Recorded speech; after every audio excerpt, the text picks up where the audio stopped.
6 से 12 बने, आपने सोचा 12 के 24 बनेंगे, लेकिन वो 12 के फिर 3 हुए और फिर खत्म हो गए। आप सोच रहे होगे कि मेरे साथ भी यही हुआ है, तो भाई हर किसी के साथ यही होता है। बट ये स्टॉक मार्केट में ट्रेडर्स की बिगनिंग में जर्नी ये होती है, लॉसेस की आपकी जर्नी होती है। आपको स्टार्टिंग में प्रॉफिट्स होते हैं, आप सोचते हो कि आप इसमें से कमा लोगे इजीली, बट उसके बाद आपके जब लॉसेस होते हैं तो वो लॉसेस प्रॉफिट से ज्यादा बड़े होते हैं। वो क्यों होते हैं? क्योंकि हम कैलकुलेशंस के बिना चलते हैं। हम अपने प्रॉफिट के ट्रेड में कम क्वांटिटी ले लेते हैं, लॉसेस के ट्रेड में ज्यादा क्वांटिटी ले लेते हैं। तो ये सब एक पार्ट है और हम सब ये गलती कर चुके हैं, करके ही आगे आते हैं। इसका मतलब ये नहीं कि आप लॉसेस करो तो लॉसेस क्यों हो रहे उस पे ध्यान दो, उसके रीजन देखो। आपको अपना खुद का जर्नलाइज करो कि भाई मेरे लॉसेस क्यों हो रहे। अब उसके लिए लॉसेस छोटे करने पड़ेंगे, तो भाई वो तो कैसे करें, वो हम पोजीशन साइजिंग में डिस्कस करेंगे।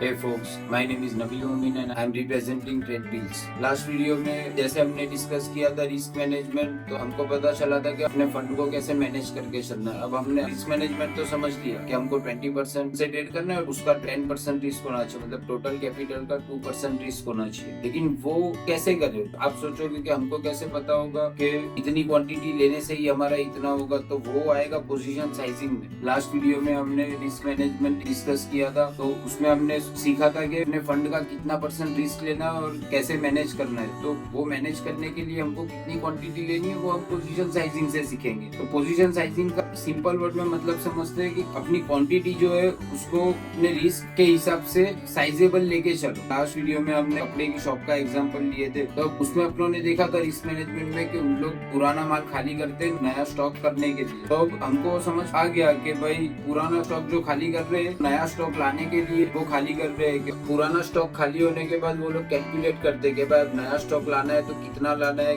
कितनी क्वांटिटी लानी है, कितने रुपए का लाना है। तो कैलकुलेट कैसे करेंगे? तो कैलकुलेट करेंगे अपनी सेल्स देख के। फॉर एग्जांपल उनकी 3 लाख पर मंथ की सेल है, तो वो 3 लाख से ज्यादा का माल नहीं लाएंगे, 3 लाख से ज्यादा का स्टॉक वो नहीं लाएंगे। बिकॉज अगर वो 6 लाख का उन्होंने स्टॉक कर लिया, 3 लाख की सेलिंग है, तो उनका तो 3 लाख का जो माल है वो तो उनका लॉस में ही गया। तो वो कैलकुलेशन के हिसाब से वो लोग चलते कि भाई 3 लाख का सेलिंग है तो हम माल भी 3-3.5 लाख का ही लाएंगे। तो ट्रेडिंग में भी इसी तरह पोजीशन साइजिंग होती है, जिसमें आप कैलकुलेट करके आपका जितना रिस्क है उससे कैलकुलेट करके आप कितनी पोजीशन लोगे, कितनी क्वांटिटी लोगे, वो डिसाइड होता है। तो मार्केट में भी भाई इसी तरह कैलकुलेशन करके ट्रेड लेना होता है। अब एग्जांपल लेते हैं अपने रिस्क मैनेजमेंट में क्या था कि 1 लाख का फंड है तो 20,000 यूज करेंगे और उसमें से अपना 2,000 रिस्क हो। तो अब 2,000 रिस्क हम बेयर कर सकेंगे उतना हमको पता चल गया। लेकिन वो 2,000 रिस्क कैसे होगा, कितनी क्वांटिटी लेने से होगा, तो वो पोजीशन साइजिंग में हम सीखेंगे। अब उसकी कैलकुलेशन समझते हैं। अब उसकी कैलकुलेशन समझने के लिए फॉर एग्जांपल भाई मैंने एक 100 रुपए का शेयर है, तो मेरा 90 रुपीज उसमें स्टॉप लॉस है, तो अगर मेरा लॉस हुआ तो 10 रुपया लॉस होगा।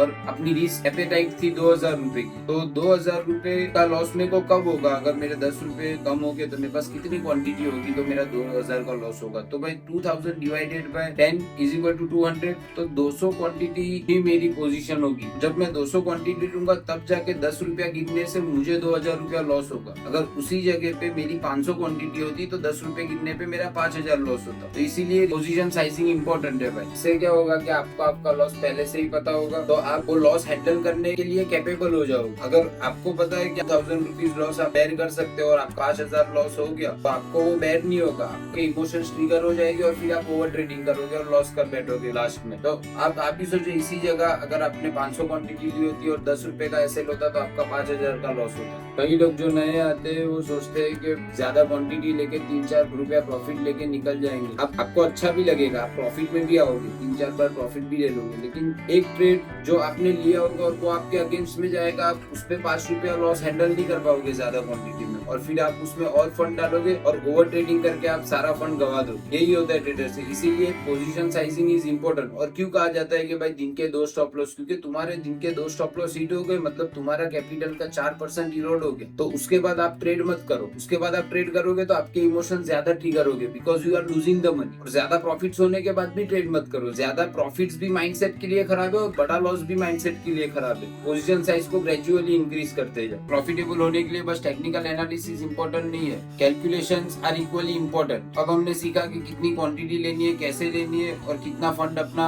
रिस्क पे लगाना है। तो रिस्क मैनेजमेंट और पोजीशन साइजिंग तो हमने सीख लिया, फिर भी प्रॉफिटेबल होने के लिए डिसिप्लिन लाना जरूरी है। मतलब जो सोचा है और सीखा है उसको अप्लाई करना। आप सोचोगे कि भाई इजी है risk management, position sizing, easily बैठेंगे ट्रेडिंग टर्मिनल पे और अप्लाई कर लेंगे, नहीं होता भाई, इतना आसान नहीं होता। जब नंबर्स दिखते हैं ना तब इमोशंस ट्रिगर होते ही है और तब आप खुद को नहीं रोक पाते हो। ये हर किसी ने फील किया होगा। आपको ये लगता होगा इसको कैसे पता, लेकिन सबको पता है। ये चीजें हर ट्रेडर की जर्नी में होती है। ये एक वे है प्रॉफिटेबल ट्रेडिंग के तरफ बढ़ने का। ऐसा नहीं है कि आप नहीं हो पाओगे प्रॉफिटेबल, लेकिन सोचो कि एग्जाम्पल आपने 10,000 का लॉस देखा और 2,000 का लॉस देखा तो आपको ज्यादा इमोशंस आपके 10,000 के लॉस में ही जाएंगे, वो सबको पता है। तो आप इसीलिए पोजीशन साइजिंग से क्वांटिटी लेके आप काम करते रहो और धीरे धीरे ग्रेजुअली उसको बढ़ाओ तो आपको लॉसेस देखने की भी आदत हो जाएगी। वो एक हैबिट क्रिएट करनी पड़ती है लॉसेस और प्रॉफिट देखने की। बाकी भाई लॉसेस हर कोई बचा सकता है, लॉसेस हर कोई सहन कर सकता है, लेकिन प्रॉफिट में आप तुरंत करके निकल जाओ। हमने ये चीज समझ ली है, 2 चीज। अब इसके बाद प्रैक्टिसिंग डिसिप्लिन क्या है वो अपने नेक्स्ट वीडियो में डिस्कस करेंगे। आगे जानने के लिए हमारी चैनल से जुड़े रहिए। If a content is useful to you, please like, share and subscribe our channel.